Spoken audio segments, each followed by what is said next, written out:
तो चलो स्टार्ट करते हैं अपना वीडियो। पहला क्वेश्चन था, हम लोगों ने दिया था the Gujarati equivalent for civilisation means, यानी कि गुजराती में सिविलाइजेशंस का मतलब क्या होता है। तो उसका मतलब होता है गुड कंडक्ट। तो आंसर क्या हो जाएगा? C. C is the right option. दूसरा है civilisation is that mode for the conduct which point out the man the path of duty is from. ये जो सेंटेंस है कि civilisation is that mode of conduct, कि civilisation जो है वह मोड ऑफ कंडक्ट है जो इंसान को पाथ ऑफ ड्यूटी बताता है। ये जो सेंटेंस है कहाँ से लिया गया है? तो ये सेंटेंस हमें लिया गया है इंडियन सिविलाइजेशन एंड कल्चर से। तो ये आपका A is the right option. Next हमारे पास है the people have chosen to make me the head of the family for a certain time, who says this। ये जो सेंटेंस है ना, लिया गया है भारत इज माई होम से, जिसका राइटर है जाकिर हुसैन। तो ये जो बात अगर कोई कहेगा तो निश्चित रूप से जाकिर हुसैन ही बोल रहे होंगे ना, तो Zakir Hussain is the right option. कितनी बात समझ में आ गई? मैंने आपने क्या देखा कि the people have chosen to make me the head of the family for the certain time, who says this। किसने ये बात को बोला है?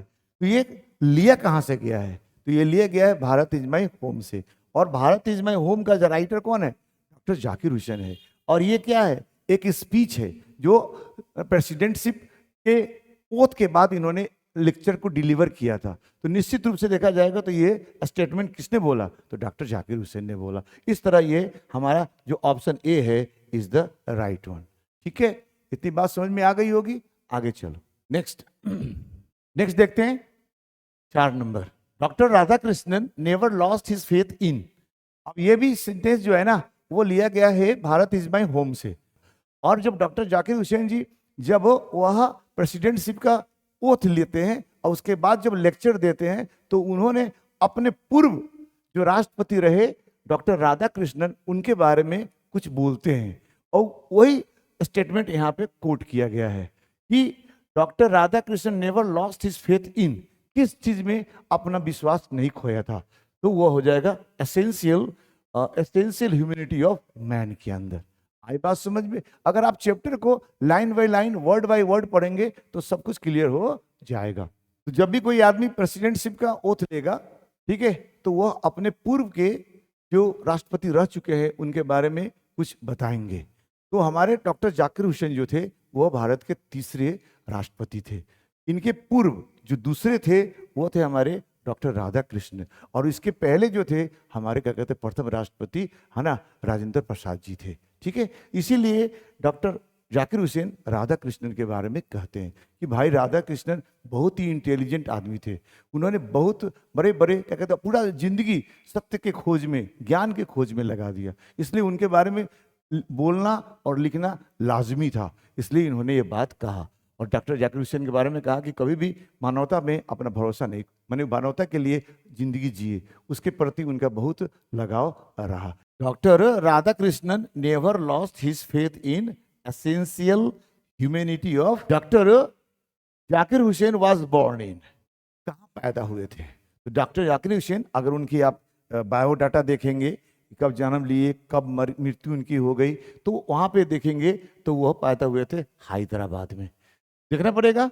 और रही बात आप लोग के लिए, ये मैं पीडीएफ बनाकर दे, जो मैं पढ़ा रहा था तो उस समय उनके पूरे बायोडाटा मैंने लिखा था, तो वो शुरू में ही इनके बारे में कहाँ पैदा हुए, कब पैदा हुए, है ना, और राष्ट्रपति बनने से पहले वो कहाँ का गवर्नर थे, वो सारे चीज मैंने आपको बताया था। तो आप वहां से पीडीएफ से इसको आप देख सकते हो। ठीक है, नेक्स्ट देखो। Doctor Zakir Hussain had also served as governor of, ये बात आगे वहां भी बताया गया है, गवर्नर ऑफ बिहार, यानी बिहार के गवर्नर हुआ करते थे। ठीक है, तो आप पीडीएफ पढ़िए, आपको सब क्लियर हो जाएगा। एक भी क्वेश्चंस है ना जो बोर्ड में पूछी जाती है अपने पीडीएफ से बाहर नहीं होती, सारा क्वेश्चंस यही वाली वहां होती है। आप समझो कि वहां एग्जाम देने जा रहे हो ना, वो फॉर्मेलिटी है, यहाँ जो हम लोग एग्जाम दे रहे हैं ना वही मेन है। ठीक है, मैं ऐसा हो जाए करा दूंगा कि वो आपका क्या कहते हैं वो फॉर्मेलिटी दिखेगी, और यहाँ जो आप करोगे ना यही एसेंशियल दिखेगी। इसलिए आप लोग सभी लोग टेस्ट देना शुरू करिए, और जो नहीं दे रहे हैं वो भी दीजिए, और जो दे रहे हैं वो रेगुलर दीजिए। ठीक ना, तभी जाकर एक एक मटका बनाएंगे और परफेक्ट हो जाएगा। कोई भी आदमी एक समय में एक परफेक्ट मटका नहीं बनाएगा, वह धीरे धीरे बनाएगा, गलती करेगा, फिर सुधारेगा, फिर सुधरेगा, फिर आगे बढ़ेगा। तो अपनी गलतियों से सीखा जाता है, ठीक ना। चलिए, हु 7 नंबर देखिए, हु ट्रेवल्ड फ्री विथ नानू काका। नानू काका जो करेक्टर है वह है पिंचअप स्नब का। पिंचअप स्नब मनोहर मालगांवकर का।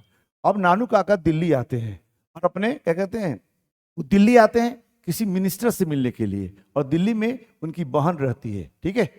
तो यहाँ आते हैं तो अपने साथ लेके आते हैं एक बिल्ली का बच्चा। क्या लेके आते हैं? बिल्ली का बच्चा, ठीक है। वो 3rd क्लास के टिकट पर 2nd क्लास की यात्रा करते हैं और साथ में बिल्ली का बच्चा फ्री ऑफ कॉस्ट लेकर आते हैं। तो वहां पे बिल्ली की बच्चा सही हो जाएगा, यानी किटन सही हो जाएगा। D is the right option. Mother in the pinch of snuff was waiting eight for her brother. अब भाई आ रहा और बहन इंतजार ना करे, ये पॉसिबल नहीं है, ठीक है। इसलिए यानी भाई आए और बहन इंतजार ना करे, यह कैसे हो सकता है। इसलिए जो उसकी बहन थी ना, वो दरवाजे पर चौखट पर इंतजार कर रही थी कि भैया आएंगे, ठीक है। तो कहाँ इंतजार कर रही थी? चौखट पर। तो चौखट का अंग्रेजी क्या होता है? Doorstep. इसलिए B is the right option. Next है, Nanu Kaka took out the cheque book and wrote a cheque for. Nanu काका को गाड़ी लेना था, बड़ा गाड़ी लेना था, और गाड़ी लेने के लिए वो ऑटो सिक्का डीलर के पास जाता है। लेकिन वो गाड़ी कैसे लेगा? तो वो एक धोबी का सहारा लेता है और धोबी को एक पुराना कोट देता है और उसमें 1000 का चेक भरकर पीछे वाली पॉकेट में डालकर उसको देता है, ताकि पैसे का डेमोन्स्ट्रेशन करेगा तो उसे गाड़ी आसानी से मिल जाएगा, और मिल भी जाता है। तो कितना का चेक काटा था? 1000 का।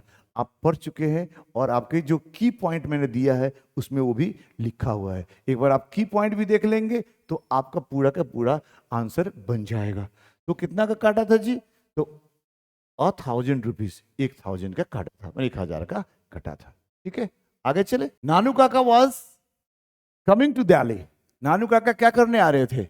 नानू काका आ रहे थे एक मंत्री से मिलने के लिए। तो यह आंसर हो जाएगा B, to see some minister, ठीक है। और मिनिस्टर कौन था? Welfare minister. आई बात समझ में? आ जाओ। 11 है, the narrator in the pinch of snuff was. अब नरेटर कौन था? यानी उनकी बहन का जो बेटा है ना, वही इनका पूरा कहानी का नरेटर है। नरेटर मतलब कहानी को बताने वाला, उसी को नरेटर बोलते हैं। तो नरेटर कौन था? वह कौन सा काम करता था? वह सेक्रेटेरिएट में काम करता था। एक चीज बात याद बता दूं आपको, नरेटर और राइटर। राइटर जो है कहानी लिखता है और नरेटर क्या करता है? उस कहानी को बताता है, यानी बोलकर बताता है। तो ये पूरे कहानी में जो नरेटर है वह उनकी बहन का बेटा है, वही पूरी कहानी को अपने मुंह से बोलता रहता है, बताता रहता है। तो नरेटर कौन हो गया? उनकी बहन का बेटा हो गया। और वो कौन काम करता था? तो वो काम करता था अंडर सेक्रेटरी का, यानी सचिवालय में काम करता था और वो अंडर सेक्रेटरी था, ठीक है। और वो प्रोबेशन में था, यानी कि जब भी कोई सरकारी जॉब होता है ना, तो 6 महीना का, साल भर का प्रोबेशन होता है ना, उसको परखा जाता है। तो परख अवस्था में था, ठीक है। तो वहां पे काम करता था। तो कहाँ काम करता था? सेक्रेटरिएट में काम करता था। पोस्ट क्या था? अंडर सेक्रेटरी वाला काम था उसका, ठीक है। आ जाओ। तो अंडर सेक्रेटरी में सी इज द राइट ऑप्शन। तो नरेटर के को समझने के लिए मैं आपको एक सिनेमा का उदाहरण देना चाहूंगा, 3 इडियट। 3 इडियट में रणछोड़ दास के बारे में कैसे पता चलता है? उसके 2 दोस्त हैं जो उसे मैंने बार बार बताते हैं कि मेरा दोस्त ऐसा था, उसी के खोजने निकलता है और वही बताता है कि रणछोड़ दास ऐसा था, रणछोड़ दास ऐसा था।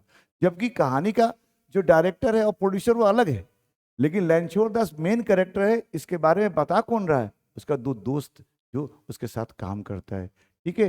तो वो हो जाएगा नरेटर और मेन कैरेक्टर कौन हो जाएगा? वो रणछोड़ दास, ठीक है। उसी तरह इसका जो मेन राइटर हो गया मनोहर मालगांवकर, ठीक है। और नरेटर कौन हो गया? है ना, ये पिंच ऑफ स्नफ में जो नानू काका है उनके बहन का बेटा, ठीक है। तो आगे ही बात समझ में। नरेटर और राइटर में अंत, जो लिखेगा नरेटर राइटर, जो उस कहानी को कहेगा वो हो जाएगा नरेटर। कहानी लिखा मनोहर मालगांवकर, और कहानी को हम लोग के सामने प्रस्तुत किया उनकी बहन का बेटा। ठीक है, आगे हम लोग देखें, ये हो गई 11 ना, ये देखे 12 है, फॉर व्हाट पर्पस हैड नानू काका कम टू दिल्ली?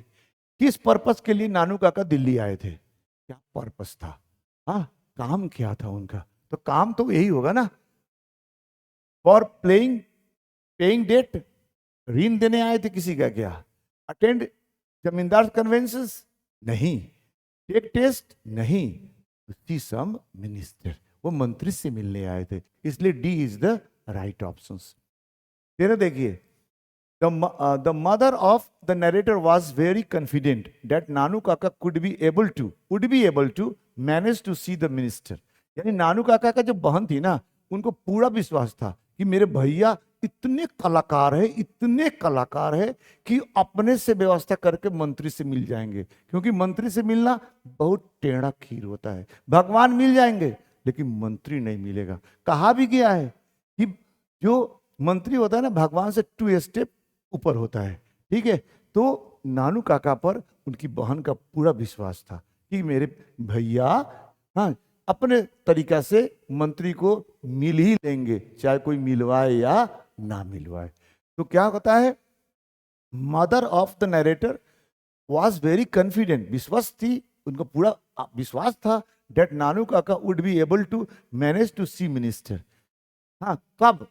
संडे को? नहीं, वेन एवर ही वॉन्टेड, जब भी चाहे वह मुलाकात कर सकते हैं, चाहे दिन में हो चाहे रात में हो। मंत्री को उनके पास आना ही होगा, क्योंकि इतना भयानक टेक्निक जानते थे नानू काका ना भाई कि कहिए ही मत। ठीक है, आ जाओ। Pinch of snuff is written by, अब पिंच ऑफ स्नफ लिखा किसने है भैया? वो तो आपको पता ही है, मनोहर मालगांवकर। सी इज द राइट ऑप्शन। ठीक है, 15, नानू काका stood in the doorway of. अब नानू काका दिल्ली आए तो है ना, 3rd क्लास का टिकट लिए थे, और 3rd क्लास के टिकट लेकर 2nd क्लास की यात्रा कर रहे थे, और दिल्ली का बच्चा फ्री ऑफ कॉस्ट लेके आ रहे थे। अब स्टेशन पर मैंने क्या कहते हैं, 2nd क्लास की जो दरवाजा होता है ना, ऐसे पकड़ के खड़ा थे एकदम प्लेटफॉर्म पर। समझिए कि एक ही आदमी था जो दिख रहा था। तो किस दरवाजे पे खड़े थे? 2nd क्लास के दरवाजे पे खड़े थे। तो 2nd क्लास से यात्रा किए थे तो 2nd क्लास के ही दरवाजे पे खड़े होंगे ना, इसलिए in the doorway of 2nd class, 1st class में नहीं था, 2nd क्लास में। ठीक है, मनोहर मालगांवकर इज द राइटर। अब कैसे राइटर थे? कहाँ के राइटर थे? इंग्लैंड के थे? नहीं। अमेरिका के थे? नहीं, वो इंडिया के राइटर थे। इसलिए हम लोग किसके साथ जाएंगे? इंडिया के साथ। यहाँ पे ए और एन दिया है, तो इंडिया होगा तो एन इंडियन हो जाएगा, एन इंडियन राइटर, क्योंकि आई वॉवेल है ना, इसलिए यहाँ पे एन लग जाएगा। आई बात समझ में? चलो जी आगे। The family is big and is constantly growing at a fast conveniently fast pace. Is from, ये जो लाइन है ना, ये भारत इज माय होम से लिया गया है, और उसमें कहते हैं राइटर कि हमारा देश बड़ा है, और बड़ा होता है भी, और रुक नहीं रहा है। दिन प्रतिदिन इसकी जनसंख्या बढ़ रही है, और आज आप देख ले, आज पूरा वर्ल्ड में भारत जनसंख्या के मामले में 1 नंबर पे है, चाइना को मात देकर। आई बात समझ में? तो इंडिया का अरे इतना तेजी से बढ़ रहा है, उस समय भी बढ़ रहा था, आज भी बढ़ रहा है। उस समय भी हम लोग तेजी में थे, आज भी तेजी में है। एक दिन ऐसा होगा कि दुनिया में केवल इंडिया का लोग ही दिखाई देगा।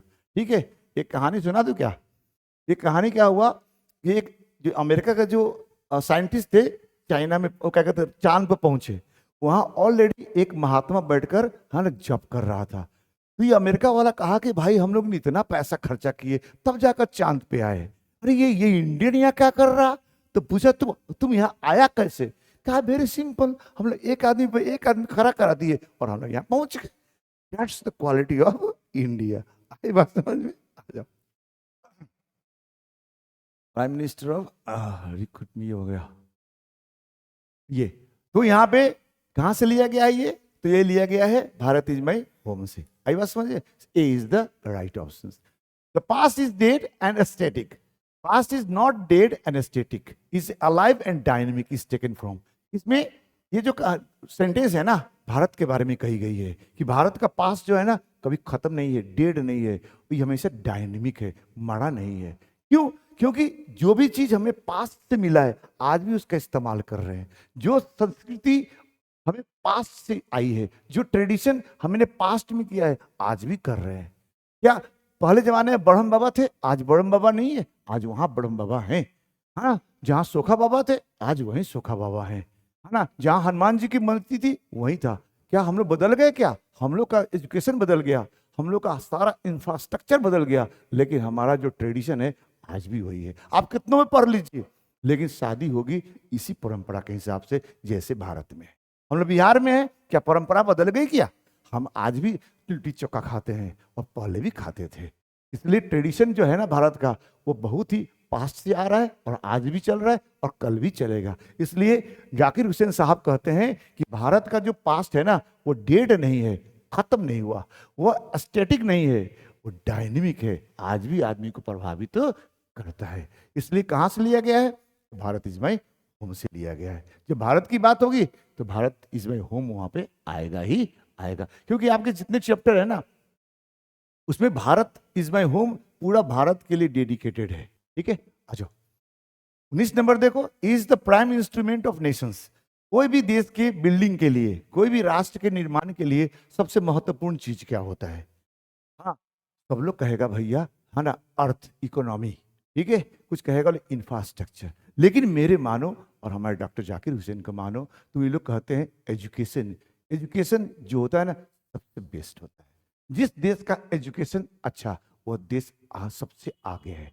जैसे एक जापान को ले लो, जापान एक छोटा सा देश है ना। 1945 में वो बर्बाद हो गया था और हम लोग 1947 में आजाद हो गए थे। जब हम लोग आजाद हुए थे हमारे पास अर्थव्यवस्था था, उस समय 1 रुपया का, है ना, मूल्य $1 के बराबर था और जापान में कुछ नहीं था। जापान टोटल बर्बाद हो चुका था, लेकिन एजुकेशन उसके अच्छे होने के कारण आज दुनिया में वो टॉप पर चल रहा है। आज एप्पल इतना बड़ा कंपनी है मोबाइल वाला, लेकिन अगर वो क्या कहते हैं लेंस लगाता है अपने कैमरा में तो सोनी का लगाता है। इंडिया में देखो उसकी कितनी कारें चलती है, Toyota, Honda, Maruti, Nissan etcetera, क्या नहीं किया। और हमारा देश में देखो क्या है, इतना बड़ा देश हो गया और आज हम लोग सेमीकंडक्टर बना नहीं पा रहे हैं।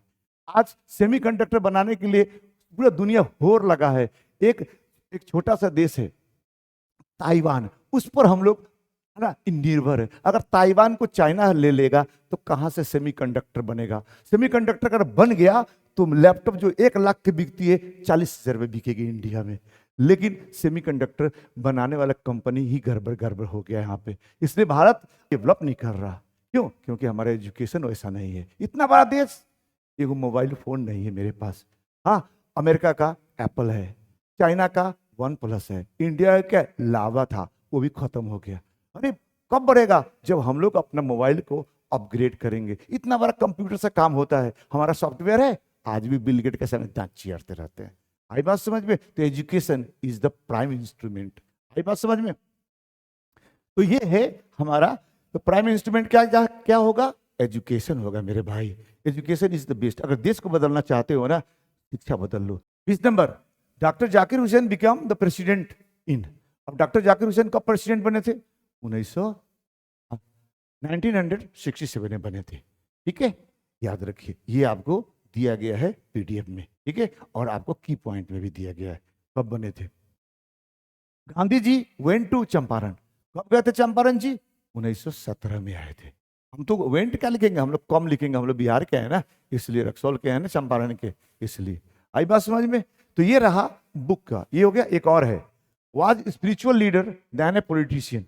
ये बात कही गई है कि थे धार्मिक नेता, वो पॉलिटिशियन कम थे और धार्मिक नेता बहुत थे। कौन? ये लिया गया है ना, इंडियन सिविलाइजेशन एंड कल्चर से लिया गया है। उसके राइटर कौन था? उसके राइटर हैं हमारे महात्मा गांधी जी। ठीक है, तो कौन है? महात्मा गांधी जी हैं। तो Mahatma Gandhi is the right option, he is the right option. आई बात समझ में? गांधी जी डायड, सॉरी यार ये एक 23वीं बुक से ही है। Gandhi ji at the hand of fanatic, है ना, फैनेटिक। अब कब मरे थे ये? गांधी जी। ठीक है, गांधी जी मरे थे 48 में, 48 में मरे थे। ठीक, वो कब मरे थे? 30 को तो मरे थे, मार्च में मरे थे कि जनवरी में मरे थे? ये आप कंफ्यूजन मत होइएगा। तो कंफ्यूजन होने की जरूरत नहीं है। ये मरे थे 30 जनवरी 1948 में, 30 जनवरी 1948 में। अच्छा। Which one of the following is the autobiography of Mahatma Gandhi? Mahatma Gandhi की ऑटोबायोग्राफी। दो चीज होता है, बायोग्राफी, ऑटोबायोग्राफी। बायोग्राफी माने किसी आदमी की जीवनी, जो दूसरा आदमी लिखता है वो बायोग्राफी। कोई आदमी अपनी जीवनी अपने आप लिखता है उसे कहते हैं ऑटोबायोग्राफी। तो ये ऑटोबायोग्राफी गांधी जी अपने से लिखे थे, है ना, इसलिए अपनी कहानी अपने हाथ, इसलिए ऑटोबायोग्राफी है। और का नाम क्या था? My experiment with truth. My experiment with truth. ये C is the right option. Indian glory is, that is, Bharat की ग्लोरी क्या है? अब गांधी जी कहते हैं कि भारत की मैंने ग्लोरी, गौरव क्या है? तो भारत की ग्लोरी के बारे में कहते हैं ना बदलना। जो बदल जाए वो कैसा ग्लोरी, वो ना बदले वही इसकी ग्लोरी है। इंडिया अभी भी वैसे ही है जैसे पास्ट में था। पूरा दुनिया बदल गया, हाँ, लेकिन इंडिया अभी जस के तस है। That is the glory of India. तो उसी बात को कहते हैं। तो जब नहीं बदलेगा उसका अंग्रेजी क्या होता है? इमूवेबल, जो मूव ना करे, स्थिर। तो ये C is the right option. Which type of approach peace is Indian civilisation and culture? अब किस तरह का पीस है ये? तो ये पीस स्टोरी है, जैसे कोई कहानी की बात तो नहीं हो रही है, स्टोरी हो जाएगी। और ना ही ये स्पीच है, कोई भाषण तो दे नहीं रहे हैं। भाषण तो कोई भाषण रंग कोई मंच पे खड़ा होकर बोल तो नहीं रहे हैं, इसलिए स्पीच भी नहीं होगा। ये ड्रामा नहीं है, इसमें कोई कैरेक्टर नहीं है, इसलिए ड्रामा नहीं होगा। तो बचा क्या? ये ऐसे है, यानी लेख है। आई बात समझ में? स्टोरी होता तो कहानी होता, जैसे पिंच ऑफ स्टॉप में है। स्पीच होता तो भाषण होता, जैसे भारत इज माई होम में है। ठीक है। और क्या कहते हैं, ये आई हैव ए ड्रीम। और थर्ड है ड्रामा। तो ड्रामा में होगा तो करेक्टर होगा, हाँ, लेकिन इसमें कोई करेक्टर नहीं है। जैसे आप देखोगे मैरिज प्रपोजल में देखोगे चुबकोव, नतालिया, ये सब क्या है? करेक्टर है। यहाँ ऐसा कोई करेक्टर नहीं है, इसलिए ये किसके साथ हम लोग जाएंगे? ऐसे के साथ जाएंगे। यानी भारत इज माई होम क्या है? ऐसे है। आई बात समझ में? चलो। Who wrote the famous book decline and fall of the Roman empire?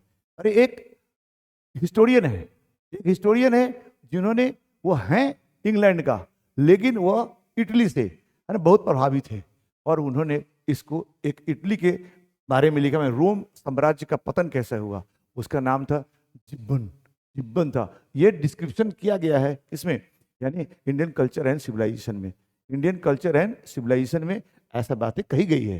हम लोग जाएंगे एडवर्ड जिब्बन के साथ। मैंने किसने इस किताब को लिखा था? तो एडवर्ड गिब्बन लिखा था। जिब्बन नहीं है, सॉरी, गिब्बन। एडवर्ड गिब्बन ने लिखा था decline and the fall of Roman empire. Gibbon कहाँ का रहने वाला था? इंग्लैंड का रहने वाला था। Gandhi ji was born. गांधी जी कब पैदा हुए थे? ठीक है, तो गांधी जी पैदा हुए थे 2 अक्टूबर। 2 अक्टूबर मैंने 2 अक्टूबर 1969 हो गया ना।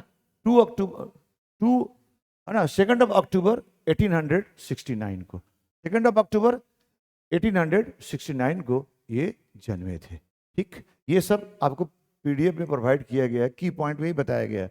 बस एक बार आप की पॉइंट पढ़ तो लो यार, तो समझ में आने लग जाएगी। ठीक है, अगर की पॉइंट नहीं पढ़ोगे तो फिर दिक्कत होने लग जाएगी। ठीक है, तो हम लोगों ने 27 तक आ गया ना। What does western civilisation propagate? अब ये जो लाइन है ना, वह इंडियन कल्चर एंड सिविलाइजेशन से लिया गया है। उसमें बताता है कि जो विदेशी सभ्यता है क्या प्रोपोगेट कराता है, बढ़ावा देता है किस चीज का? तो बढ़ावा देता है, हाँ, immorality, morality, mentality, mortality, immorality का, अनैतिकता का बढ़ावा देता है। और भारत नैतिकता का बढ़ावा देता है। भारत हमेशा हमें मोरालिटी सिखाता है, और वेस्टर्न सभ्यता जो है ना, हमें इमोरालिटी सिखाता है। इसलिए जो भी हमारे भारत में है ना इमोरल काम हो रहा है, वो सब वेस्टर्न सोसाइटी से आया है। ठीक है, इंडिया में ऐसा कभी कुछ नहीं। आइए आगे, तो 30 देखते हैं। The sentence after all there is something in Hinduism that has kept it alive up till now is from taken. कहता है कि आफ्टर ऑल, ये एक फ्रेज है, आखिरकार। ठीक, there is something in Hinduism, कुछ ना कुछ भारतवर्ष में है। हिंदुइज्म मतलब हिंदुस्तान में कुछ ना कुछ है, दैट हैज केप्ट इट, यानी भारत को अलाइव रखा, इट मतलब इंडिया, इंडिया को अलाइव रखा है, अभी तक जिंदा रखा है ना, टिल नाउ, अब तक, टिल नाउ मतलब अब तक, ठीक है। इज टेकन फ्रॉम, और ये लाइन लिया कहां से गया है, तो बात हुई है कहां पे, है ना, इंडियन कल्चर एंड सिविलाइजेशन से, तो बात आएगी, जो ऑप्शन है मेरे पास, सी इज द राइट ऑप्शन। आई बात समझ में? अच्छा, तो हम लोगों ने 30 जो था बुक वाला हम लोगों ने कंप्लीट कर दिया।